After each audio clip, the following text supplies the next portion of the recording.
Hi hello రైతు సోదరులారా అందరికీ నమస్కారం అండి. ప్రస్తుతం మిర్చి నారుమళ్ళలో ఈ ఈ సంవత్సరం వైరస్ అనేది బాగా ఉధృతి ఎక్కువగా ఉందండి. మిర్చి నర్సరీలో ఎక్కువ తగులుతూ ఉంది ముదిరి నారులో. ఇది లేత నారండి. సో మనకు ముదిరి నారులో వైరస్ అనేది ఉధృతి ఎక్కువ ఎందుకు వస్తుందంటే వైట్ ఫ్లై ఒకటి, మనకు క్లైమేట్లో డ్రై కండిషన్ ఒకటి.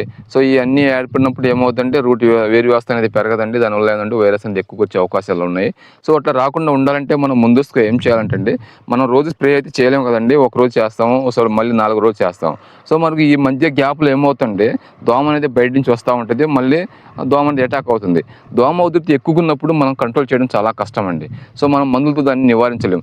అదనంగా ఆప్షన్స్ కూడా చూసుకోవాలి. అది ఎట్లా అంటే మిర్చి నార్మల్లో దోమ ఎక్కువగా ఉన్నప్పుడు ఇలాంటి జిగురు అట్లు అనేది ఏర్పరచుకోండి. ఇట్లా జిగురు అట్లు ఏర్పరచుకున్నప్పుడు ఏమవుతుందంటే దోమ అనేది వచ్చి దాని బయట నుంచి వచ్చి దోమ దాని నుంచి అతుక్కుంటుంది. సో మనకు దోమ అనేది కంట్రోల్ అవ్వడానికి ఇది ఒక ఈజీ మెథడ్స్, తక్కువ టైంలో ఎక్కువ ఉపయోగం.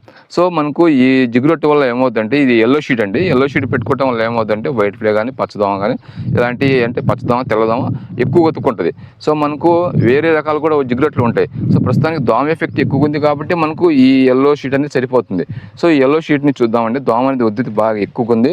మనకు దోమ అనేది చూడండి, పచ్చదోమ బాగా ఎక్కువగా ఉందండి. ఆ షీట్ కూడా చూద్దామండి. ఇదిగో చూడండి పచ్చదోమ.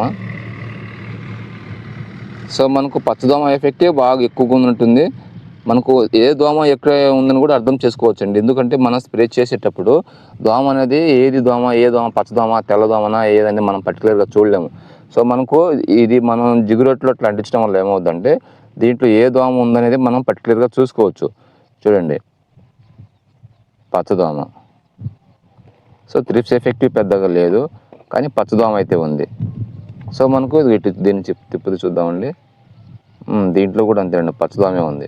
సో నెక్స్ట్ ఒకటి చూద్దాం. అవి కూడా చూస్తే అంటే దోమ అనేది మనకు ఏ దోమకి ఏ మందు కొట్టాలో తెలియాలంటే కూడా మనం ఇట్లా తెలుసుకోవచ్చు. ఈ ఎట్ల వల్ల ఏమవుతుందంటే దోమ అనేది ఇట్లా ఉందండి, దీనికి ఈ మందు కొట్టుకోవచ్చు అనేది ఒక ఐడియా వస్తుంది.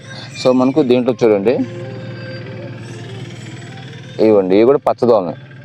దీంట్లో కూడా ఏమవుతుందంటే పచ్చదోమ ఎక్కువగా ఉంది. సో మనకు ప్రాబ్లం ఏంది, ప్రస్తుతానికి పచ్చదోమ ప్రాబ్లం ఎక్కువగా ఉందని తెలుసుకోవచ్చు. సో మనకు పచ్చదోమ మందులు లాంటి ఉలాలా కానీ లేదంటే ఫ్రైడ్ కానీ కాన్ఫ్లవర్ సూపర్ కానీ సో ఇలాంటివి కొట్టుకున్నా సరిపోద్ది. వైట్ ఫ్లై ప్రాబ్లం ఎక్కువగా ఉన్నప్పుడు మాత్రం వైట్ ఫ్లై మందుకి వెళ్ళాలి. సో మనకు ప్రస్తుతానికి ఏముంది, పచ్చదోమ ఎక్కువగా ఉంది. సో పచ్చదోమ మందు మాత్రం వాడుకుంటే సరిపోతుంది. మీ ప్రాంతంలో వచ్చి మీ నర్సరీలో వచ్చే వైరస్ని కూడా కంట్రోల్ చేసుకోవచ్చు. సో మీరు ఈ ప్రాబ్లమ్స్ ఉన్నప్పుడు ఇట్లా చేసుకోండి. కొంతవరకు వైరస్ అనేది కంట్రోల్ చేసుకోవచ్చు. దోమ పోటును కూడా నివారించవచ్చు, ముడతను కూడా తగ్గించుకోవచ్చు. Thank you.